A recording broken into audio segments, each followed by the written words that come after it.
Doğu Türkistan'da sözde eğitim adı altında ünlü ve yazarlar tutuklanmaya devam ediyor. Gelen son bilgilere göre Uygur edebiyatının en usta isimlerinden biri olan Ubeydullah İbrahim'in Çin polisleri tarafından tutuklanarak hapse götürüldüğü bildirildi. Ünlü edebiyatçının Urimçi'deki kamplardan birinde tutulduğu ancak tam olarak nerede tutulduğu bilinmiyor. Doğu Türkistan Milli Meclis Başkanı Seyit Tümtürk ve beraberindeki heyet ziyarette bulunmak üzere Endonezya'ya gitti. Doğu Türkistan meselesini detaylı şekilde anlatan Tümtürk, Endonezya'daki en büyük İslami cemaatlerden Ulema ve Genç Entelektüeller Meclis Başkanı Zeytun Rasmin ve Genel Sekreter Bahtiyar Nasiri ile görüştü. Aralık ayında 1 milyon Endonezyalı Çin'in Doğu Türkistan'daki soykırımını protesto ederek Doğu Türkistan'a sahip çıkmıştı. Ayrıca dün Bangladeş'teki Müslümanlar Doğu Türkistan'daki Çin zulmüne karşı büyük katılımlı yürüyüş düzenledi.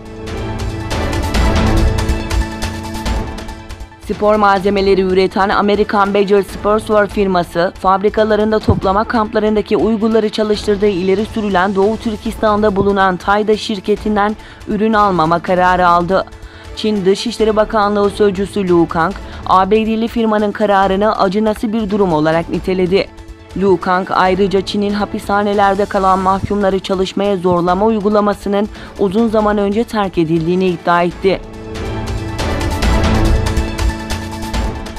Japonya Ulusal Güvenlik Konseyi ve Ulusal Kabinesi F-35 alımı programında önceden onaylanmış 42 adet F-35'e ek olarak 105 adet daha F-35 almak için yapılan satın alma planını onayladı.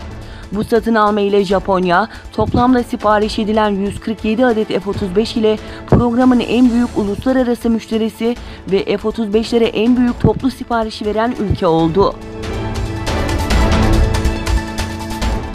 ABD Dışişleri Bakanı Mike Pompeo'nun ABD'nin Suriye'den çekilme kararı ile ilgili yaptığı açıklama kafaları karıştırdı. Pompeo, Donald Trump Suriye'de yeniden askeri alanda etkinlik kurmayı düşünüyor ama umarım buna gerek kalmaz dedi.